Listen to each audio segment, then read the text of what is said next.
तो जी अब हम डिस्कस करेंगे ऑर्बिट्स और आइलिड्स की एनाटॉमी। सो ऑर्बिट्स क्या होती हैं? These are the bony cavities. जब हम फेशियल स्केलेटन पढ़ रहे थे तो मैंने आपको वहाँ बताया था बोनी कैविटीज़। तो इन बोनी कैविटीज़ के अंदर क्या होता है? एक तो चीज़ आप सबको पता होती है कि बोनी कैविटीज़ के अंदर हमारा आईबॉल होता है, लेकिन आईबॉल के अलावा भी काफ़ी चीज़ें होती हैं, जैसे मसल्स हो गई, नर्व्स हो गई, लैक्रिमल एपरेटस हो गया, फेट हो गया, ये भी चीज़ें होती हैं। ठीक है, तो अब हम देखते हैं कि आइलिड्स जो होती हैं, which are what are eyelids? The eyelids these are the movable folds that guard the opening of orbit. ठीक है, ये जो हमारे ऑर्बिटल कैविटीज़ हैं उनकी ओपनिंग और क्लोजिंग को कौन गार्ड करता है? आइलिड्स गार्ड करती हैं। ऐसे दो आइलिड्स होती हैं, एक होती है अपर आइलिड, दूसरी होती है लोअर आइलिड।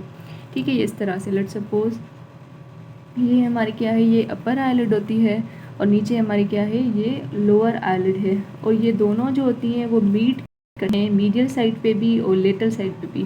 तो ये जो मीडियल साइड होती है इसको हम क्या कहते हैं? इसको हम कहते हैं मीडियल एंगल ऑफ आई। ठीक है, क्या कहते हैं इसको? मीडियल एंगल ऑफ आई, या फिर हम इसको कहते हैं मीडियल कैंथस ऑफ द आई। इस तरह से यहाँ पे जो ये दो आइलेट्स जो है आपस में मीट करी है, जिसको हम कहते हैं लेटरल एंगल ऑफ द आई।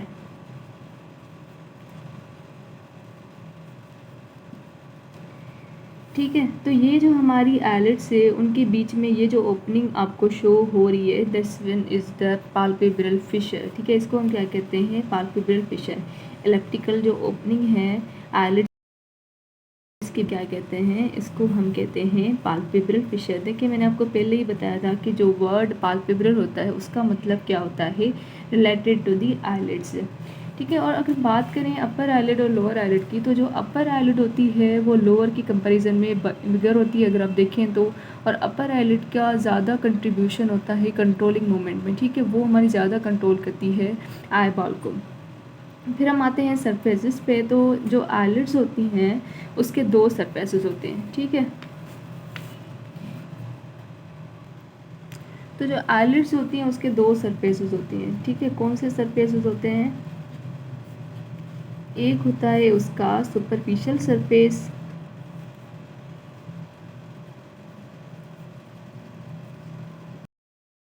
और दूसरा होता है डीप सरफेस। ठीक है, दूसरा क्या होता है? Deep surface. अब ये कहाँ पे होते हैं? देखें, आप अपनी आँखों को बंद करें। ठीक है, अपनी आइज़ को क्लोज़ करने के बाद आप जो है अपनी फिंगर से टच करें अपनी आईलिड्स को।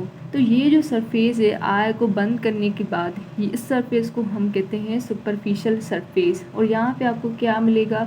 जिस तरह से हमारे पूरे फेस में स्किन है, यहाँ पे भी आपको स्किन ही मिलेगी। ठीक है, तो सुपरफिशियल जो सरफेस होता है वहाँ पे क्या होती है? स्किन होती है। ठीक है, लेकिन जो दूसरे पार्ट्स की स्किन होती है उसके कंपैरिजन में आईलिड्स की स्किन जो होती है वो काफ़ी जो है थिन होती है। ठीक है, इस वजह से अगर कोई ट्रॉमा हो जाए तो ये रप्चर भी हो जाती है। फिर हम आते हैं डीप सरफेस। डीप सरफेस आपको नहीं दिखाई देगा। जब आपको कब दिखाई देगा? देखें, जब भी हमारी आंख में कुछ चला जाता है तो हम क्या करते हैं? लेट्स सपोज लोअर आईलिड है, वहाँ पे आपको फील हो रहा है इरिटेशन, तो आप क्या करते हैं? आप अपनी आईलिड को इस तरह से नीचे खींचते हैं। तो ये जो सरफेस आपको दिखता है ये होता है डीप सरफेस। और डीप सरफेस पे क्या होती है? डीप सरफेस पे होती है म्यूकस मेम्ब्रेन। डीप सरफेस पे क्या होती है? Mucous membrane. ठीक है, सुपरफिशियल सरफेस में क्या हुई थी? स्किन, और डीप सरफेस में क्या होती है? Mucous membrane. और इस म्यूकस मेम्ब्रेन को हम कहते हैं कंजक्टिवा। क्या कहते हैं? हम उसको कंजक्टिवा कहते हैं। ठीक है, तो ये म्यूकस मेम्ब्रेन होती है इसको हम कहते हैं कंजक्टिवा। क्या कहते हैं हम इसको? कंजक्टिवा।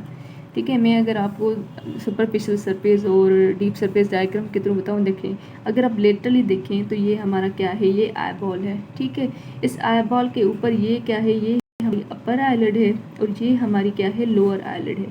ठीक है, तो ये वाला जो सरफेस है, ठीक है, इस सरफेस को हम कहेंगे सुपरफिशियल सरफेस। क्या कहेंगे उसको? सुपरफिशियल सरफेस, जहाँ पे क्या होगी? हमारी स्किन होगी। और ये जो सरफेस है जो आईबॉल के साथ कांटेक्ट में है, जो आईबॉल की साइड पे है, इस सरफेस को हम कहेंगे डीप सरफेस। और ये जो होती है यहाँ पे क्या होती है? यहाँ पे होती है म्यूकस मेम्ब्रेन, जिसको हम कहते हैं कंजक्टिवा। तो ये जो हमारा जंक्शन है ना, ये वाला जंक्शन जहाँ पे हमारी ये जो स्किन होगी, यहाँ से हमारी म्यूकस मेम्ब्रेन स्टार्ट हो रही है, इस जंक्शन को हम कहते हैं म्यूकोक्यूटेनियस जंक्शन। क्या कहते हैं हम इसको? Mucocutaneous junction. और यहाँ पे प्रेजेंट होते हैं हमारे आईलैशेस। क्या प्रेजेंट होते हैं? आईलैशेस। आईलैशेस क्या है? कुछ नहीं है, सिंपली ये हमारे हेयर्स होते हैं जो यहाँ पे प्रेजेंट होते हैं। अब ये जो कंजक्टिवा है, मैंने आपको बताया कि जो है ये क्या है? ये म्यूकस मेम्ब्रेन होती है। ये किसको लाइन करती है? ये हमारी आईलिड्स को लाइन करती है। दूसरा ये आई बॉल को लाइन करती है। तो हम ये देखते हैं कि ये किस तरह से लाइन करी है। लेट्स सपोज ये हमारा क्या है? ये आई बॉल है, ठीक है, हम उसको लेटरल से देख रहे हैं।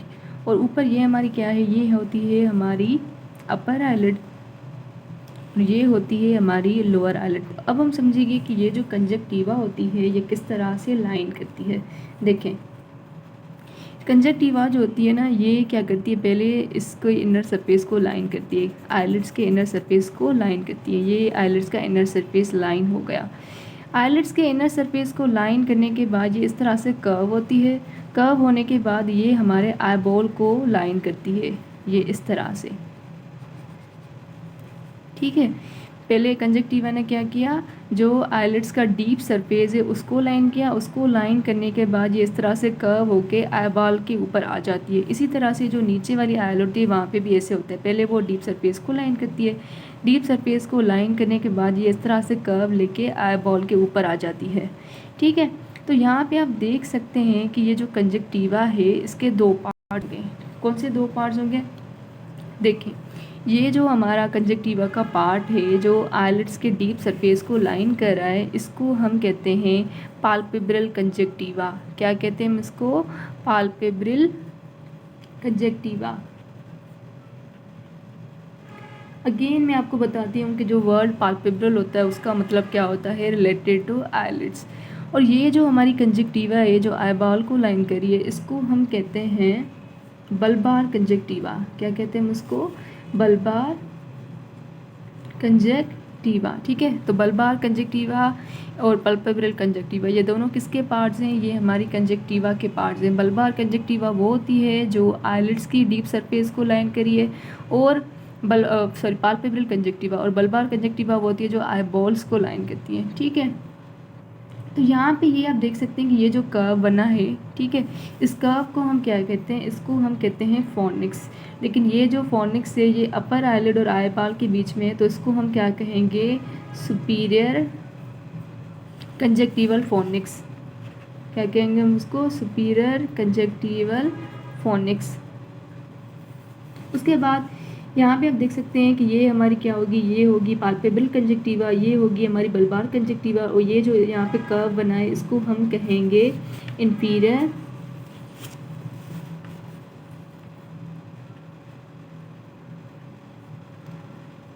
कंजक्टिवा। तो फोनिक्स बेसिकली कुछ भी नहीं है, ये जो हमारा कर्व बन रहा है ना कंजक्टिवा जहाँ से रिफ्लेक्ट हो रही है आईलिड्स को छोड़ के वो आईबॉल पे आ रही है, तो इसको हम कहते हैं फोनिक्स। देखिए, अगर आप, ये हमने लिटरली देखा, लेकिन ये अगर आप सामने से देखें, लेट सपोज ये आई है, ये उसके ऊपर आईलिड है, ये इसके नीचे है जो है लोअर आईलिड है, तो अपर आईलिड यहाँ से लेकर यहाँ तक ये पूरा जो स्पेस होगा उसको हम क्या कहेंगे? Superior conjunctival fornix. इसी तरह से यहाँ से लेकर यहाँ तक ये इंफीरियर कंजक्टिवल फोनिक्स है। तो ये नहीं है, तो ये सिर्फ फोनिक्स से, ये सिर्फ हम लेटरली देख रहे हैं तो इस वजह से हमें इतना नज़र आ रहा है। लेकिन अगर आप सामने से देखें तो ये पूरी जो स्पेस है जो मिडल से लेटरल तक जाएगी, तो ये क्या होगी? सुपीरियर कंजक्टिवल फोनिक्स, और ये नीचे क्या होगी? Inferior conjunctival fornix. उसके बाद हम आते हैं कंजक्टिवल सेक। कंजक्टिवल सेक, ठीक है, तो ये हमारी एक स्पेस बन रही है।